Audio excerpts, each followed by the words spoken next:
All right, y'all. Welcome to this podcast. In the last podcast that I did, I spoke about the battles raging in the church. And part of the things that I said is that we have come into an era of battles, an era of warfare, an era of contention. Of course, there's contention going on out there, Hamas, Israel, the Russia-Ukraine war, and all of that proxy wars happening right across the world. But that's not what interests me.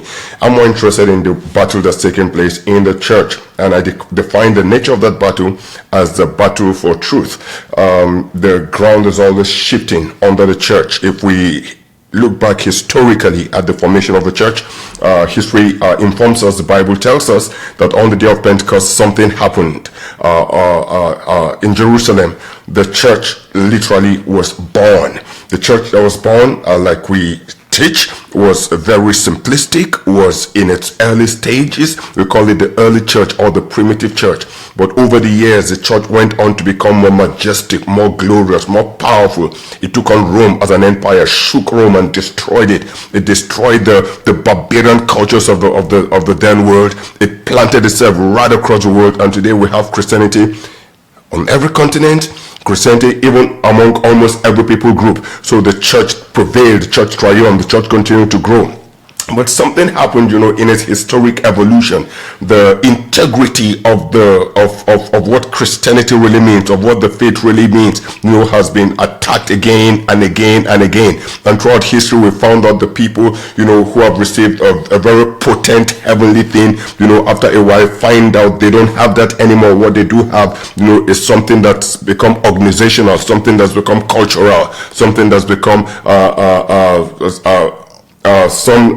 something else apart from what God intended it to be. And so the faith is constantly under assault. The faith is constantly being challenged, and it is our task, our responsibility to keep the purity of the faith, to keep the integrity of the faith. And sometimes some generation finds themselves in a place where they have to fight to regain what the faith is all about. So we saw that in my last podcast. Now today I just want to chime in a little thought and throw a little meditation to us as we go through the day. I'm concerned about the end point of the faith, because the quality of our faith is determined by what the faith is directed towards. There's a group of believers who think that Christianity is just about the good life that God can give them. Christianity is all about what they can get from God. Christianity is a visa to heaven. Christianity is security against maybe the devil and all that. So what is this end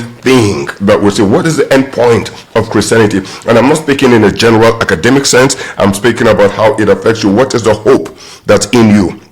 In Ephesians chapter 1, Paul was praying for the Ephesian church, and he said that a part of what he wanted God to do for them was for God to give them the spirit of wisdom and revelation in the knowledge of him. The action of this spirit, this two of the seven spirits being imparted into them, would be that the eyes of their understanding would be enlightened, so that they would know, firstly, the hope of his calling. So his calling has a hope. There is a hope. There's an end in view. There is something in view. The question is, the hope that God holds in his mind, is it the same hope that rests inside of us? Are we angling towards the same thing? Are we reaching out towards the same thing? Now, it's very interesting. I was meditating on the scripture yesterday in the book of Galatians chapter 4 verse 19, when Paul said to the Galatian church, he said, "My little children, of whom I travail again in birth, until Christ be formed in you." He said, my travail, my labor, my apostolic effort, my hungering, my sufferings, the beatings, the stripes I've received, everything. And now that I'm praying day and night for you people, there's only one hope to it, one goal, that Christ may be formed in you. Do you still have this kind of teachings in church anymore? Do you have whole congregations gathering together with the whole passion, with the sole passion that there may be the formation of Christ on the inside of them? And this, my brothers, and this, my sisters, is one of the greatest, if not the greatest vocation of Christendom. This is why we were called the appearance of Christ in us. Now, Christ is going to come again, but before his second advent, when he comes to to judge the world and to establish visibly the kingdom of his Father. He's going to come in the believer. He's going to come in us. Is that the hope in us? The formation of Christ. Is everything on the inside of us reaching out for Christ to be formed in us? Is there even a desire for Christ to be formed in us? And how much do we even desire that? You see, Christ came to bring us to the Father.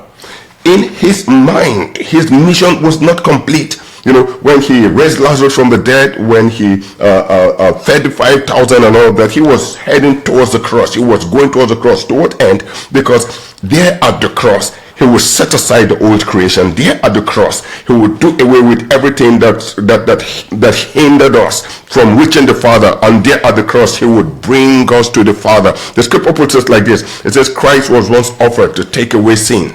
The dead, the righteous for the unrighteous, that he might bring us to God, being put to death in the flesh, but justified in the spirit. So he was once offered to take away sin, that he might bring us to God. His end point is that he might bring us to the Father, that we might arrive at the Father. So the question today is, am I even interested in the Father? Are we interested in the Father? What does that mean to us? The deepest passion in our heart, is it to see the Father? The deepest hunger in our heart, is it to see the Father? Do we even love the Father? Do we want the Father? Or do we just want to go to heaven to escape the danger of hell? Do we want to go to heaven because there's a good life there? There's a place of prosperity and abundance and joy. Is it any of those things? Joy, peace, good life, salvation for its own self that's making us want to get to heaven or to God? Or is it God himself that is our pursuit? When I eventually see him, and we all will by the grace of God, will I be satisfied? Will my soul find rest? Will I be able to say within myself, aha, I have reached the end of my journey. I have nothing else that I need. This satisfies me. Is God my chiefest joy? Is he my only good? Is he my ultimate desire? Is he my destination? Is it the person where I am going to, who I am going to? Will I rest, or will I use him as a stepping stone to receive those things that are more important to me? Will I use him to get joy? Will I use him as an avenue to pleasure? Will I use him as an avenue to greatness? Will I use him as an avenue to one or two or other idols that are in my heart? Or is he my idol? Think about it. Have you made God your chiefest joy, your only good, your ultimate desire, your one true goal? Is God your ultimate desire? Think about that today, and I'll come across to you tomorrow. God bless you.